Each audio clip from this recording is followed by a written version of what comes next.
Hey guys, Mike from Urban Automotive, Oakville, Ontario, Canada. Here under the vehicle today with my man Drew. Hi. What are we doing today, Drew? Today we are replacing sections of main brake line on this car. Over time things corrode and rust, which happened to be the case in this vehicle here. And what is this vehicle? This is a Mercedes. What? Mercedes rust? Come on.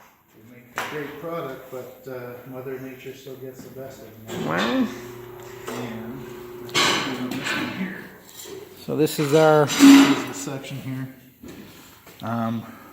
Mercedes does do a nice job at coating their lines and all that, but like I said, Mother Nature and road grime and the elements still get at them. This is a little bit exposed at the kick up here at the driver's rear fender well. We're going to be changing both lines. And Now this line looks like a nice shiny line. that's the new line that we've bent and put in place and routed correctly out of way of any chafing and rubbing, so it won't be rubbing through.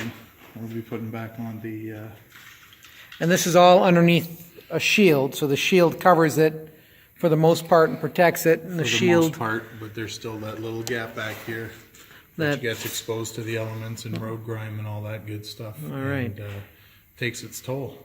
So here on the other side we see the plastic shield, which is on the ground here, that normally goes up underneath the vehicle here. We have the same twin one here on this side that's still on the vehicle, so you can see how it covers and protects for the most part the key items. So real simple, easy job, 5-minute fix. Not really. No. No, doing it right. You want to take everything apart to access it. That's the inner fender liner here Oh yeah. that we've taken off from back here to get these wires for the ABS sensor out of the way so we can properly access these brake lines, bend them up nicely as they're intended to be so they're not rubbing or chafing on any parts of the body, putting back in the insulators where they should be, again, to avoid any chafing or insulating or rubbing in that. And then when we're all done, everything's tightened up. We're going to flush and bleed the whole brake system, get all the air out, run some fresh fluid through it, and this car will be good to go again. Awesome.